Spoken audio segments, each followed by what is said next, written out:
network and also for you coming here. Finding time to be here to come and be at the feet of the Lord Jesus Christ to hear the word is a great blessing. It's a joy that it has taken the hand of God that we are here together this morning. Praise the Lord. This morning I've been asked to share on the topic worship. And it's my joy to deliver the gospel of our Lord Jesus Christ together. Praise the Lord. I'll be doing exposition of Psalms 95 and 96. But the objective of today's session will be to help us appreciate what is the meaning of worship, the different ways of worship. How does worship create victory for a Christian? And what does it mean to worship in truth and in spirit? Last Friday I saw one of my friends who said that there was trying to really explain the book of Matthew about God being good to everyone, isn't it? Even is good to those who are evil. That God gives rain to everyone.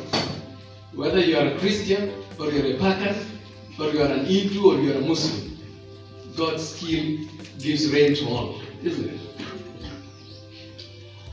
Yeah, so is zeal, and let's continue being zealous for the kingdom, isn't it?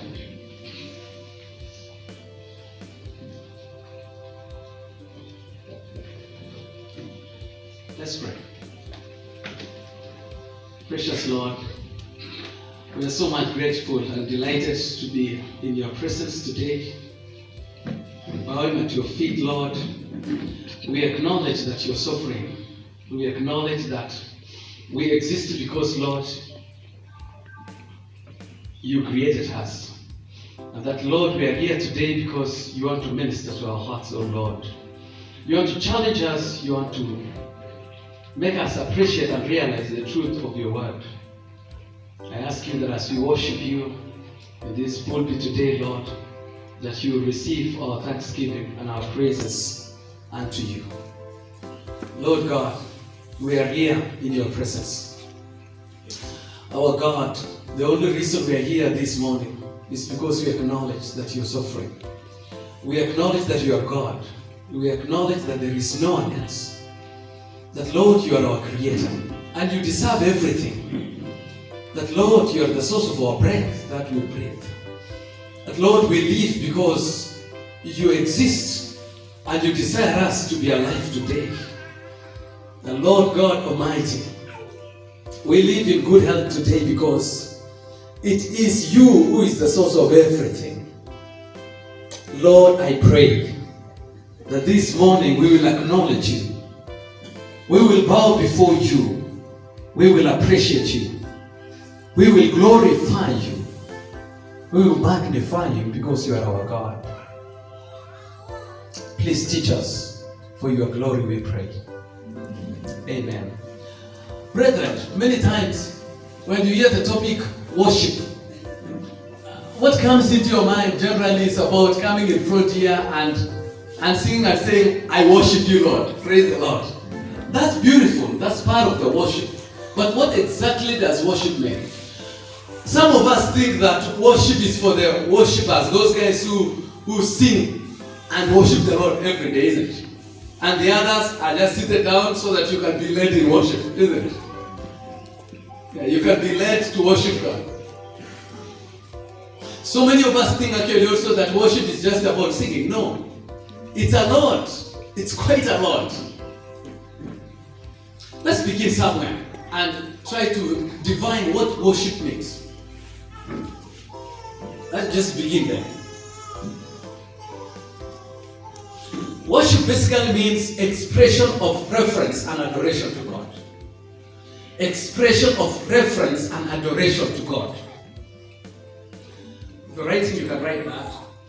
If you're not writing, I will ensure that by the grace of God, it will enter into your spirit. It's expression of reverence and adoration to God.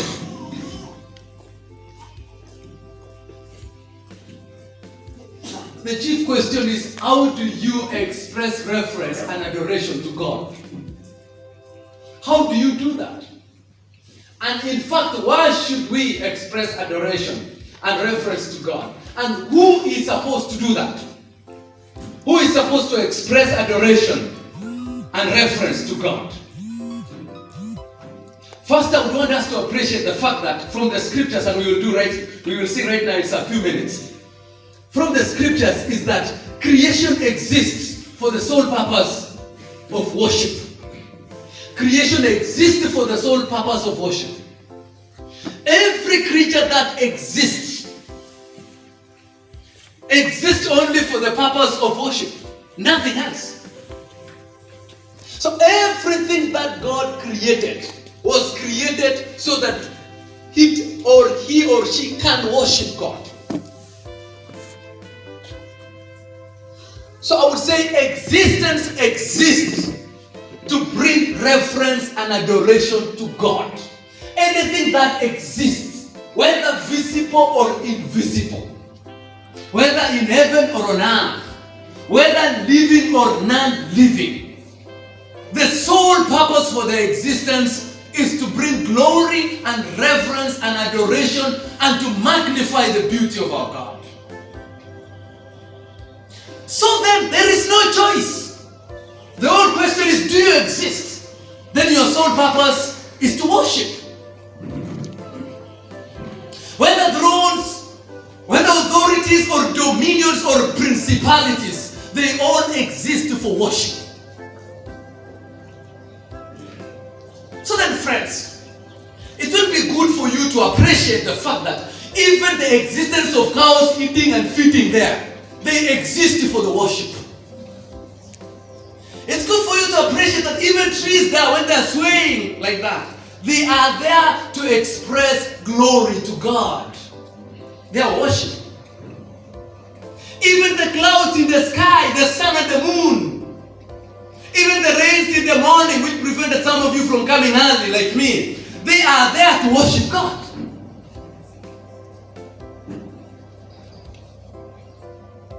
Even the invisible things, even the air that you breathe, the reason it exists so that you can breathe and you can be alive is to magnify and to praise God.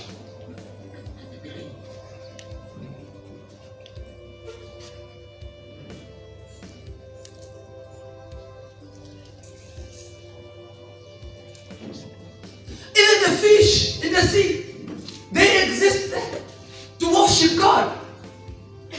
Worship basically is beyond saying things. It is the existence and doing exactly the reason why you were created for. The fact that you exist and you are doing exactly the purpose for your creation is adoration and reverence unto God.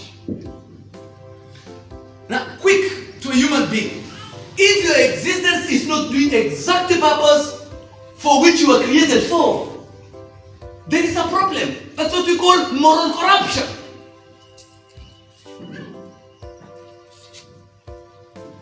The corruption is not just about doing sin. It's about existing for a different purpose from which you were created for. Praise the Lord. So what's worship? Worship is expression. Expression of reverence and adoration.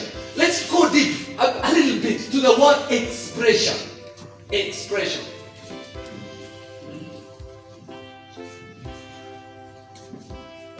What does it mean to express? And how do you express something? The other word for expression means to reveal. To reveal or to show. Or to manifest. We live to manifest the glory of God. Praise the Lord. We live to show or to reveal or to express the glory of God. That's what is called worship. Your existence, if your existence, the fact that you live If your life is not meant to bring glory, to express, to manifest, or to show the beauty of God, then you're already corrupted. Because you are living for a purpose which was not created for. Praise the Lord. I've introduced another word there called glory. Praise King Jesus. That expressing the glory of God means you worshiping God. But what is it? Let me take you a bit to just the beginning of the scriptures. Let's open together Matthew 4. And I show you something interesting. Just Matthew 4.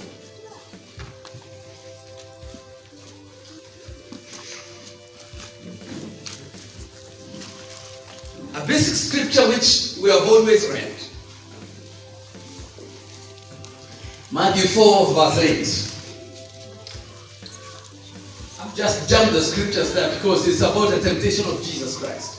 Matthew 4 verse 8, the scripture says, next the devil took him to the peak of a very high mountain and showed him all the kingdoms of the world and their glory. The devil took Jesus to the high mountain and showed him all the kingdoms of the world and their glory and splendor. The 9 says, I will give it all to you. He said, if you will kneel down and worship me.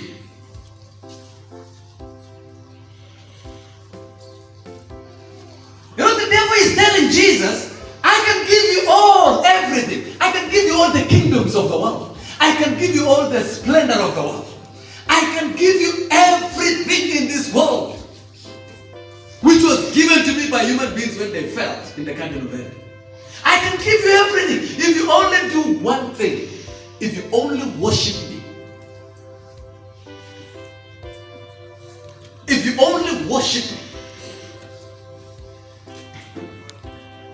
In other words, the devil is telling Jesus, if you can only glorify me, then I will give you everything. If you can only glorify me, and we will talk about what does it mean to glorify.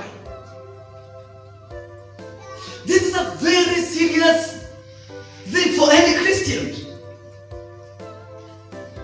Because you can be serving God and doing big things, but you fail in the matter of glorifying God. And you miss everything. Praise the Lord.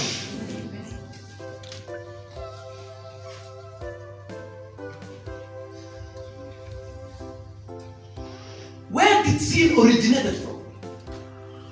It's a time when Lucifer desired the glory of God the Father. He desired to be like Him. He desired to be like God. And he said in his heart, he said in his heart, I would want to ascend up to the northern part and sit at the right hand on the mountains and the thrones of God and be like God. And the scripture says, and sin was found in him and he was thrown down. And there was no place for him anymore in heaven. And the angels cried in heaven and said, woe unto those who are on earth. Because the enemy, the dragon, Satan, the Lucifer has come down. He has come with fury to deceive the sons of men. What is the deception that the devil brought here? The same deception. Number one, he wants to take the glory of God from us. Praise the Lord. And number two, if he doesn't win on taking the glory of God from us, he wants to turn you to glorify him, the devil. The same way he wanted to turn Jesus to glorify him. And if he fails that, he will turn you to glorify yourself. Then he wants you to be a god of yourself. Then you become rebellious. That's why we preach every day. And especially in Christian units like us. That you need to be careful even of heresies that go around. The heresies which tells you, you are a god. Then why don't you create your own world? You are a Jesus, you are a small Jesus, you are a small God. You can call every does it exist? Why don't you call your own earth and live there? Why are you living in the earth of God? If you are another God, you want to compete with him? There's some of the teachings that destroy Christians.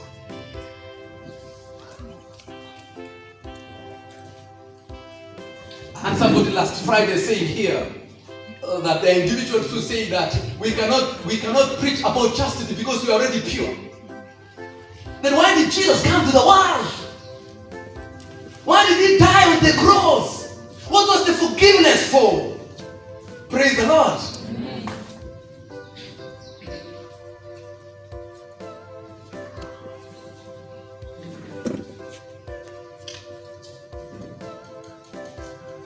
So number one, brethren, listen to me. Worship is not just coming to sit here and stand in front and worship here and say, we are now going to worship God. That's just one expression of worship. Praise the Lord. The other expression and the key expression of worship is your existence. Your existence must totally and 100% be an instrument of worship to God. You must be an instrument of worship to God. And I can tell you, you're either worshiping God or worshiping the devil. Everything is in two phases. Either to bring glory to God or bring glory to the devil. And whosoever you bring glory to becomes your God.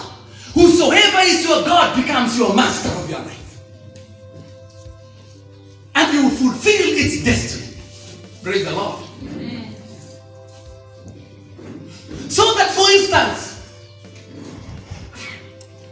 let me begin from a far-fetched statement. Marriage. There is a marriage that brings glory and worship to God. And there is a marriage that brings destruction. If you marry in accordance to the word of God, it is a worship to God. If you come, we stay, cohabit, and do something, it is a worship to the devil. That's simple, like that. Even eating food.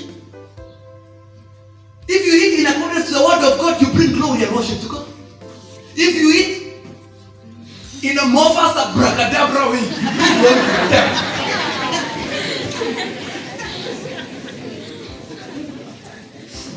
That's why the scripture says, do not overindulge. You know, my dear brethren, praise the Lord. You know, even eating ugali is good. But if you eat a lot of ugali,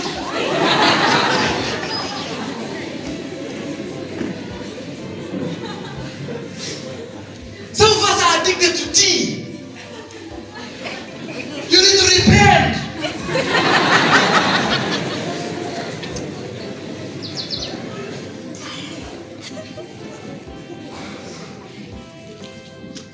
Even sleeping. You don't just sleep. Yes. It has to bring glory to God. Praise the Lord. Amen.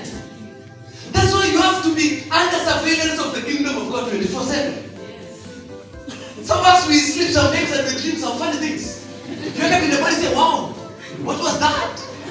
It was the devil somewhere.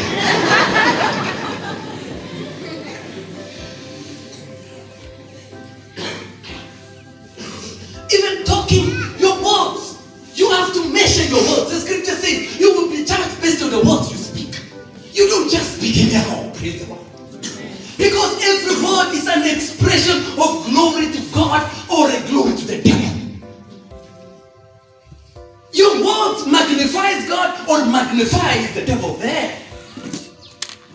You have to be watchful. Praise the Lord. The scripture says you have to be watchful every day, lest you're fallen.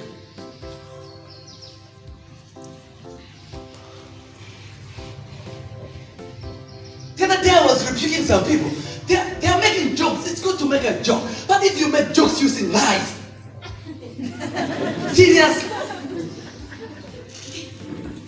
No, I was just joking. And you have already lied. You have glorified the devil. Even smiling. Praise the Lord. You know, there are people with They just smile to you, but they're fake. You know this is fake. This is not true. This is not genuine. Even clothes you wear. Praise the Lord. Sometimes when you say you have to be decent and maintain decorum that befits the children of God, many will say, you have restricted me. I want to be free and do whatever I want to do. You are not created to be free and do whatever you want to do. You are created for the glory of God. Amen. You don't do whatever you want to do. Praise the Lord. Why? If you want to do whatever you want to do, you are already corrupted. You will destroy yourself. That's why the word of God is given to show us and to give us direction. Praise the Lord. Amen. So everything should be done for the glory, for the honor, and for the praise of the King of Kings and the Lord of Lords. When you go and study exams, it's an opportunity to glorify God. But when you have exams from internet, in fact, when you are lazy, you don't want to study very hard. You are bringing shame to the kingdom. If you are supposed to go to library and do exam and to study, and you are not going, you are bringing shame to the kingdom. If you are not working hard, out of your sweat and your blood, you have to eat out of it. You are bringing shame to the kingdom. That's why the children of God, by bringing glory, they are hard working. They should be very excellent people. Yes. Praise the Lord. Amen. This is worship. I am teaching here. Praise the Lord. Amen. I'm going to give you 1 minute then to share with your neighbor. Whether you've heard anything about worship, please preach your neighbor for 1 minute. Give me opportunity now.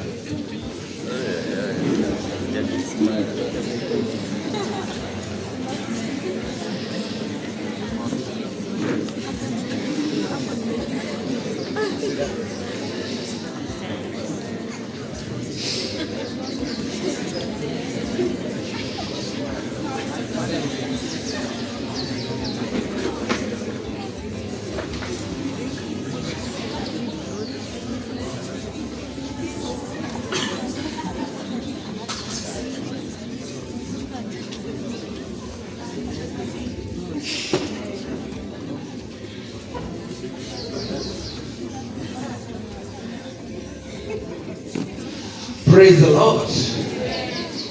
Therefore, you realize that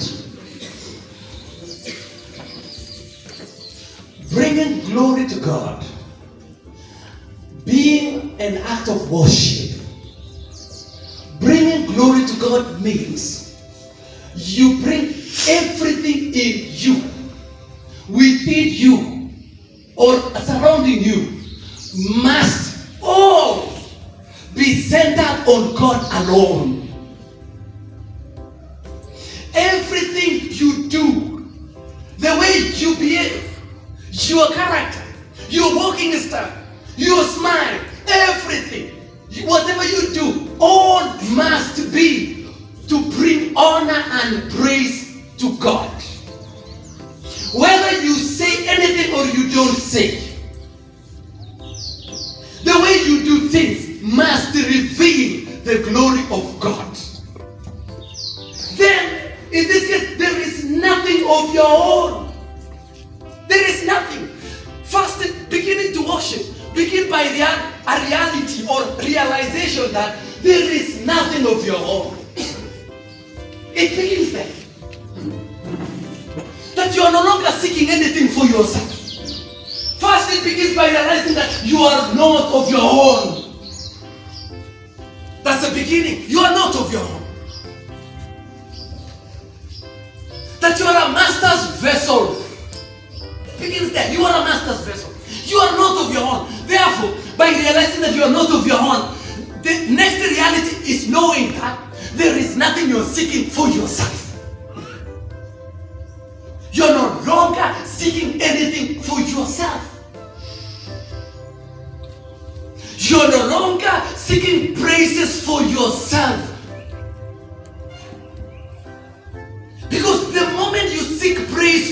yourself, the moment you want to worship yourself, the moment you retreat to something called idolatry, you become an idol and a master of yourself.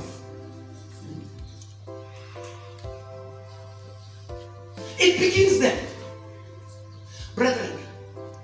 But unfortunately, many of us think you are something of value. You are something of substance. You know, there is this encouragement you're always being told. You know, there is a great thing in you. There is a big thing in you. You can do big things. You can do great things. It's a lie, brethren. It can only be God in you who can do great things. Otherwise, you are nothing. And therefore, anything you do that seems to show that it brings glory to you, it's not of God. We know where it comes from. Do you know, interestingly, outside there is a lot of things, but let's come inside here. Do you know, even in church, there are people who practice competition. They want to show that they know more than others. That competing spirit is not of God. But there are people who think they can sing their voice. Their voice goes direct to heaven, but the voices of others just go down.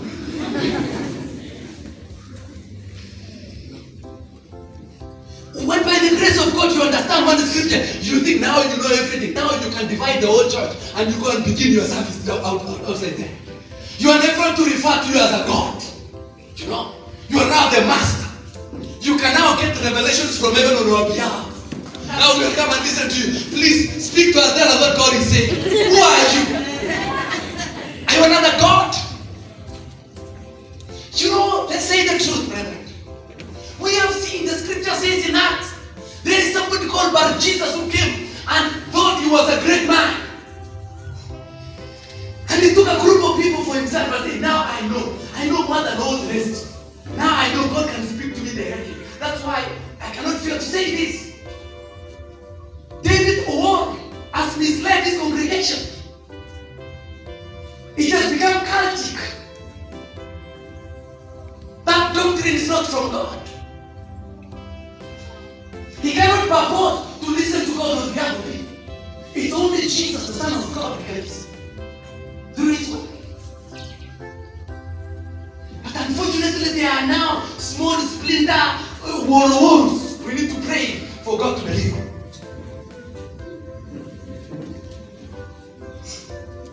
Whenever pride comes to you, you are in your way to destruction. Whenever you want people to honor you, to praise you, to worship you, to think you are absolute, you know everything, you are in your way to destruction. Be watchful. Whenever you think you know everything, you are in your way to destruction.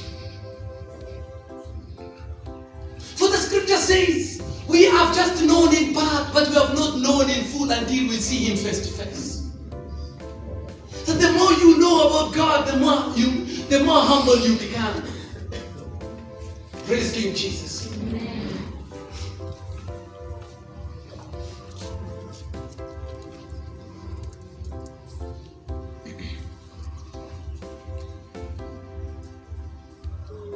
Praise the Lord.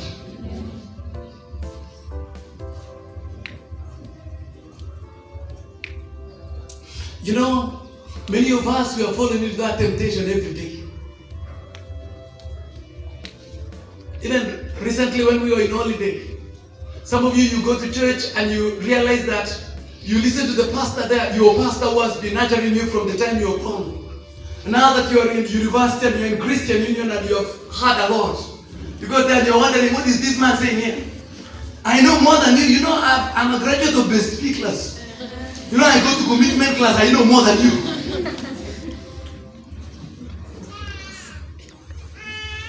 You're told to come and join the rest, you say, no, I should be the one leading.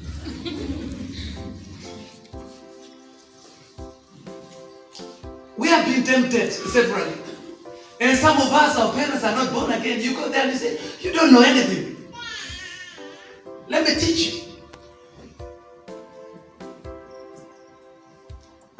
Praise the Lord. So, brethren, worship is regarding God as absolute authority over everything. Absolute authority over everything. It means the reason why you're studying for that degree is to bring glory to God, otherwise nothing. That's why you will have to work out and you cannot steal. Because stealing exam is bringing glory to the devil.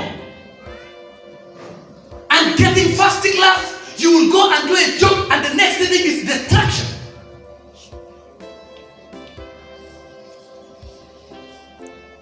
That's it. You can get first class, but you stole exams. I can tell you, you're not going anywhere. Actually, the moment you get the job, the first salary, it will take you to hell. I would rather get my second class lower divisions, which brings glory to God, than get first class, which is corrupted. But I would also rather work very hard, for God gives me wisdom to get first class.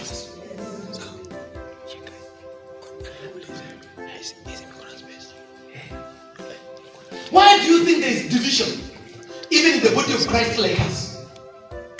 Why do you find some splinter groups? Why do you find some people moving and dividing one another? Why?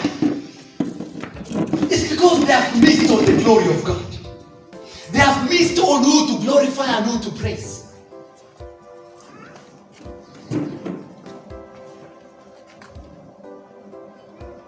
I want to remind us that the whole Bible is the revelation of God's majesty and glory, power and character and powers. Open with me Colossians.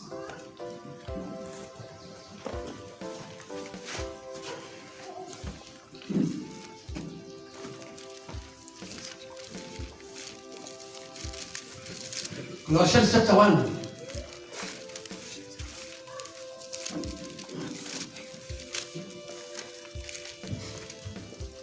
Colossians chapter 1, verse 15. The Bible says, Christ is the visible image of the invisible God. Christ himself is the visible image of the invisible God. I'm using NLT.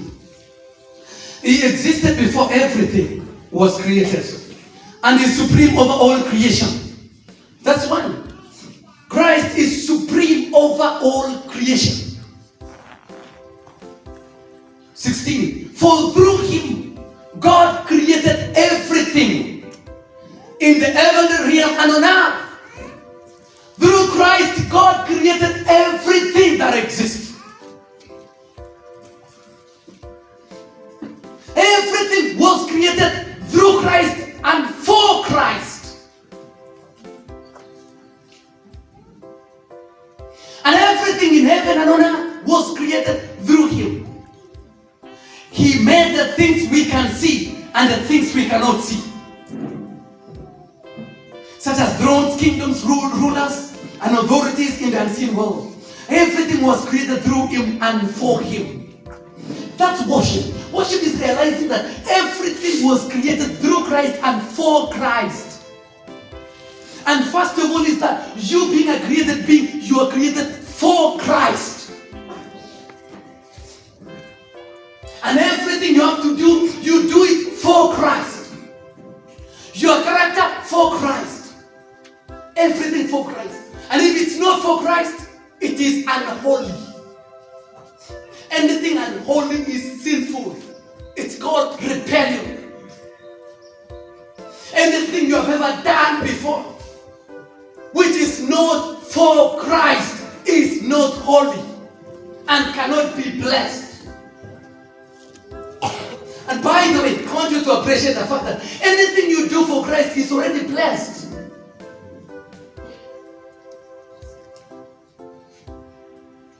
So what God requires of us, first of all, He requires us to recognize the supremacy of Christ in everything. Praise the Lord. How therefore do we worship?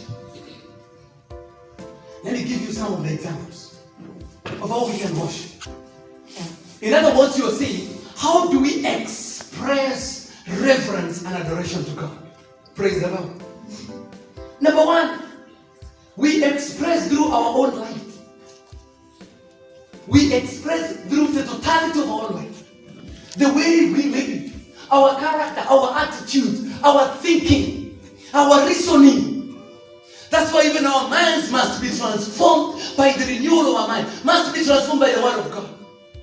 So that we can express our thinking, our reasoning, our character in a manner that brings glory to God. Number two, we express through our voices. Through our voices that comes from the depth of our spirit, our soul. Our voices should acknowledge. That's why we will cry holy before God every day. We express by praising God. We express by acknowledging who He is and what He has done. When you acknowledge what He has done, we say you are praising God. When we acknowledge who He is, we do call it you are worshiping God. By other words, praise and worship is the same thing. You are worshiping God. Praise the Lord. Another thing, you express by giving. That's why you hear people saying giving. Giving actually shows that out of the work of my labor, I am recognizing that my labor belongs to God. And thus I want to assist somebody else, or I want to build the house of God. That's why every Sunday you hear offering, tithe. It's an act of worship. Why are you giving? You are demonstrating and telling God, God, you have given me energy and strength and ability to do what I have done. Therefore, I recognize and I honor that there are people who need to be helped and supported for this work. You do that. And the Bible told the Israelites, God told the Israelites himself, that when you go to the promised land, full of milk and honey, after you've built the houses and you've settled and you've prospered, do not say, this thing has come because of my energy and strength. Realize that it is God who has blessed you. Therefore, remember to honor God by your giving. Praise the Lord. Amen. We express through songs. Songs of praise, songs of worship, songs of adoration, songs of thanksgiving. We also worship God by expressing our thanksgiving to Him. That's acknowledging Him every day. Some also express worship by their posture. Some you find somebody coming to worship God and kneeling down, bowing before God. It's an act of worship. That's what Abraham, Isaac, and Jacob used to do every day. They build the altars and they bow before God. They bow before God.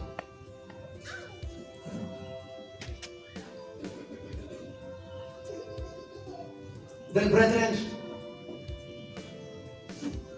you worship God in spirit and in truth. Worshiping God in spirit and in truth means basically, remember, if you open that scripture very well, it is worshiping in spirit, small spirit deep inside you. From the depth of you, that's where the truth comes from. Because you can recognize God from the depth of your spirit. From the inner being, that's what it means. When you cry from the inner being, you cry and you express the truth of the word of God. Because that's where you can touch God. Let's open Psalms 95. As I bring my conclusion. Let's listen to how David was worshiping God.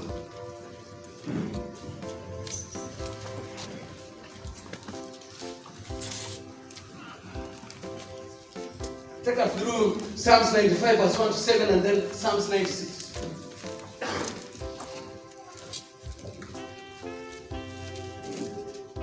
One more thing I want to say is that, brethren, worshiping God is not just about telling God, God, I worship you.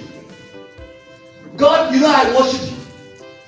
It's about acting the word of God.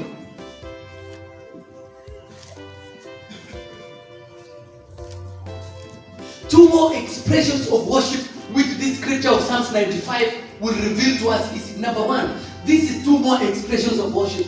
You worship by performing the will of God. By performing the will. Don't tell us you love God. Show us the love of God. Praise the Lord. Don't tell us I love the neighbor. Show us.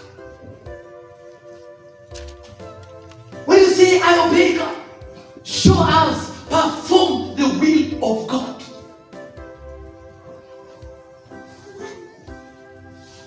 And the second thing it will show us that worship is obedience to the word of God. Obedience to the word of God. And obedience means, because God has said, therefore I will do it. If God tells you, jump up and go to heaven, you don't ask how far should I jump? No. It is God who has said, so just jump. Praise the Lord. When God says, serve me, you don't ask, how? Go serve him. Find anything and serve him. Praise the Lord. So listen to David. Come, let us sing to the Lord. Psalms 95. This is how worship is done. David, through the Spirit of God, is calling the body of Christ, saying, come, let us sing to the Lord. Because by singing to the Lord, we are worshiping. Let us shout joyfully to the rock of our salvation. By shouting joyfully, it's an expression to worship, an expression of worship to God. Let us come to him with thanksgiving. By thanking God is a worship to God. For the Lord is great God. Reverence and adoration. Why are you coming to sing joyfully? Why are you coming to give thanks? Why are you coming to sing to the Lord? Because the Lord is a great God. A great king above all gods. You have to recognize that. He is great above all gods. There is no one who can be measured with God. He's the Lord, he's the king.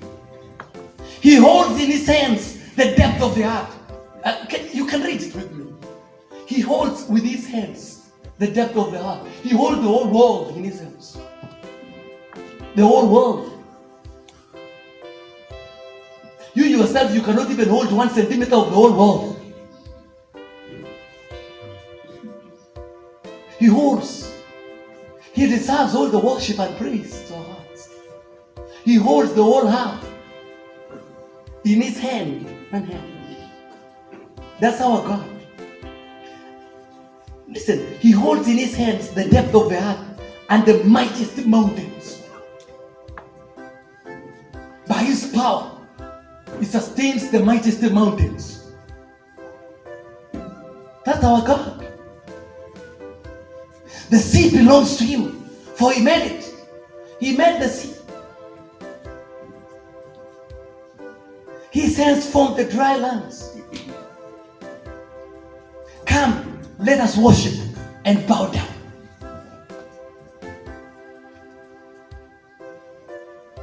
Come, let's worship and bow down to this great God who sustains all of us, who sustains you. He gives you the breath that you're breathing. Today, if you withheld the breath, you would die in an instant. He gives you food to eat. He gives you brain to study. He gives you energy to walk around. That's our God. He deserves worship. Who else is like him? Praise the Lord. Let us kneel before the Lord our Maker.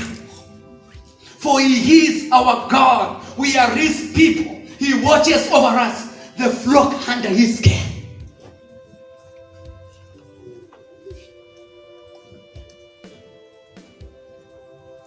By the way, it's greatest ignorance not to worship God. Not to worship God is the biggest ignorance. Because you exist for that. He is the one who gives you existence. When the Bible says, come bow before him, kneel before him, he seems to continue saying, be broken before him. He says, be surrendered before him. He says, acknowledge his sovereignty and acknowledge that you are nothing before him. Bow before him. When you say human being who cannot bow before God, he is full of pride and ignorance. When you say human being who cannot acknowledge God with anything, not wisdom, that's foolishness. The Bible says, whosoever says there is no God is fool. Because foolishness is ignorance of the reality. It's being ignorant of the truth. Not knowing truth. If you feel ashamed of bowing before God and worshiping Him with all your voice, with all your heart, with all your soul, that you cannot give time to worship God, to honor Him, that you are not a peacemaker, you are not a person who brings unity to the body of Christ, then you deserve to be beaten more than all men in this world. Psalms 96, I'm coming to conclusion. Still have some 5 minutes. Listen again to how David, by the Spirit of God, is expressing worship. See, sing a new song to the Lord. Sing a new song to the Lord. Let the whole earth sing to the Lord. It's a command. The whole earth, every living thing, sing to the Lord. So singing is not for praise and worship, it's for every living being. Sing to the Lord. Praise His name. Each day proclaim the good news that He saves. Each day. Each moment. Proclaim. But then proclaiming and telling people Jesus saves. That's evangelism. Proclaim and telling friends Jesus saves. Telling your roommate Jesus saves. Telling your classmate Jesus saves. He is the Lord. It's an act of worship before God. Being ashamed of preaching the gospel or proclaiming Jesus. It's a very dangerous thing. Look, verse 3. Publish His glorious deeds among the nations. Publish His glorious deeds among the nations. What is the glorious deeds of God upon your life? What has God done in your life? Publish it. That's bringing glory to God. Tell the world how God has been good to you. How He saved me from accidents. How He saved me from what? How He delivered me during that time. How He gave me this success. When the devil came, wanted to destroy me, He did this to me. How He delivered me from sickness. How He provided resources for me. How He has paid school fees for you. How He has kept you in good health. How He has protected you. Publish to the whole world the glory of God. Tell everyone about the amazing things He does. Great is the Lord. He is the most worthy of praise. He is to be feared above all gods. The gods of other nations are mere idols, but the Lord made the heavens. Honor and majesty surround Him. Strength and beauty fills His sanctuary. All nations of the world recognize the Lord. Recognize that the Lord is glorious and strong. Give to the Lord the glory He deserves. Bring your offerings and come into His courts. Worship the Lord in all His holy splendor. Let all the earth tremble before Him. Tell all the nations the Lord reigns. The world stands firm and cannot be shaken. He will judge all people fairly. Let the heavens be glad and the earth rejoice. Let the sea and everything in it shout His praise. Let the field and their crops pass out with joy. Even the crops in the field, the seas pass out in joy, in rejoice. Let the trees of the forest rattle with praise before the Lord, for He is coming to judge the earth. He will judge the world with justice and the nations with His truth. Brethren, I just invite us this morning to re-examine your life and to re-examine your true identity before God, and to re-examine whether truly you have been worshiping God, or it has been a custom and a tradition. You know, it's a custom and a tradition. You are born in church, so you just come to church. Anyway, it's Sunday service. It's Sunday, there is nothing to do. You come to church. It's a call to examine your life, your daily life, and truly worship.